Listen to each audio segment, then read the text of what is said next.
Alright guys, welcome to A Bunge Abroad. Here is a coronavirus update for you guys. It is currently March 24th, Tuesday. And yeah, it's Tuesday. I told a number of you that I was supposed to be flying home last Sunday. Guess what? That plan didn't work out at all.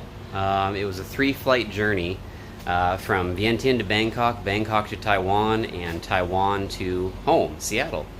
And the Bangkok to Taiwan flight got canceled by the airline. Along with that, I actually couldn't even get from Vientiane to Thailand. I spent an entire day scrambling, going from medical clinic to medical clinic, and finally at the French clinic got a health certificate saying I'm fit to fly, which is a requirement for Thailand. Basically, they do a quick COVID examination, not the true test, so it's more so just a doctor saying, to the best of my ability, you're healthy. After that, I was supposed to get $100,000 medical coverage worth of travel insurance that also has COVID coverage required by the Thai government. Unfortunately, that doesn't really exist. I currently have $25,000 medical coverage, but it also covers COVID, but that's $75,000 short on coverage. I shopped around all day long, spent just a ton of time all over the internet, and it just does not exist.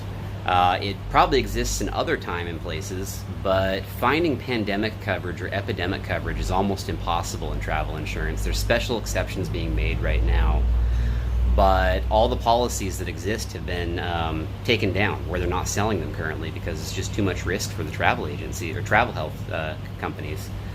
So, long and the short of it, the Thailand government basically made a travel ban without calling it a travel ban. Some people are able to get through. A lot of people are not. I'm in the category of not. Along with that, there wasn't a different flight to go to Taiwan. So I had no way of getting to my connecting flight.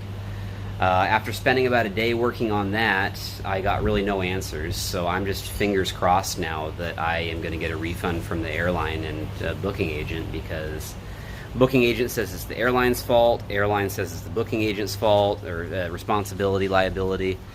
Who knows on all that. But long and the short of it, I'm basically stranded in Laos at this point. But I'm kind of happy about it. I'm actually pretty happy about it.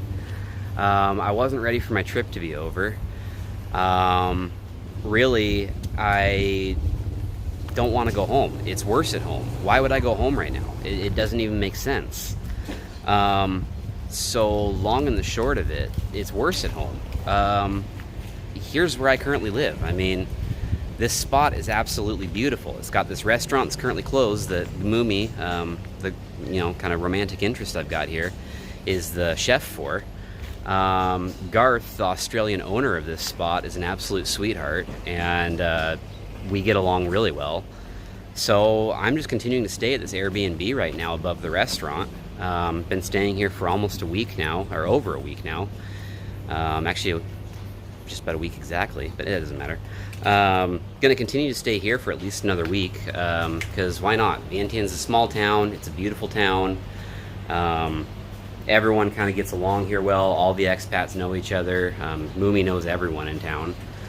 But really, since probably about age 20, I turned 35 in May, I've had the dream of living an expat life. I've had the dream of living in another country, doing something somewhere else, seeing what that's all about, figuring out, how to exist outside of America. And I've done enough backpacking that, I've got a pretty good idea of what that looks like. But I've never had the courage to actually make the jump and do it. So here I am, having my hand kind of forced on it. Again, there's probably ways I could find out if I really put extreme effort in and a lot of money. But that same money can get me a comfortable life here for a few months. So indefinite is currently the timeline on Laos. A Bunge Abroad has turned into a Bunge in Laos.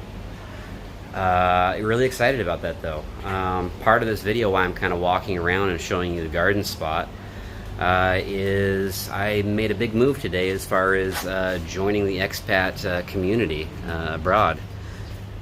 Typically, if you're living abroad, it doesn't make sense to rent a scooter, or in this case, motorcycle. I acquired myself a D-Tech Aspero, which is a Chinese clone of a Honda Win. 110cc. It's been pretty modified. It's got bigger suspension on the back here. Motocross off-road tires on it. That's why the suspension's upgraded to, fit those. It's got a custom seat on it. Just all around, it's a pretty damn cool bike. The French Canadian who sold it to me has some amazing stories about his last 3 months on it. I'm excited for what my next potentially 3 months on it look like. Should be a wonderful bike to learn to ride on. I've got rallycross experience with cars. I've ridden scooters a number of times in my life.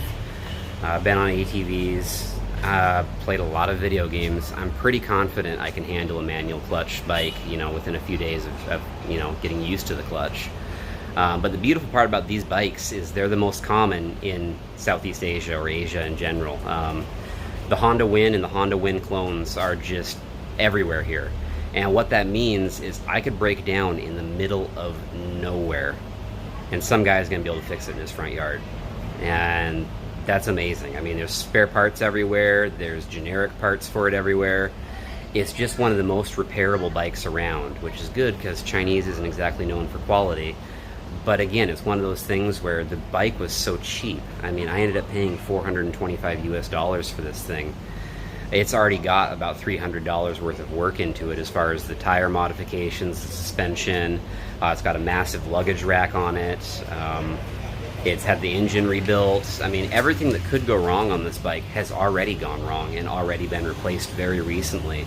So what that means is it shouldn't have anything go wrong for a little while. And if it does, again, it's a whatever thing. That'll be part of the adventure. But anyhow, this video is getting long. I just wanted to tell you guys that I am safe in Laos, living in Laos, and here we go. The next chapter of the adventure starts. Thanks for tuning in, guys.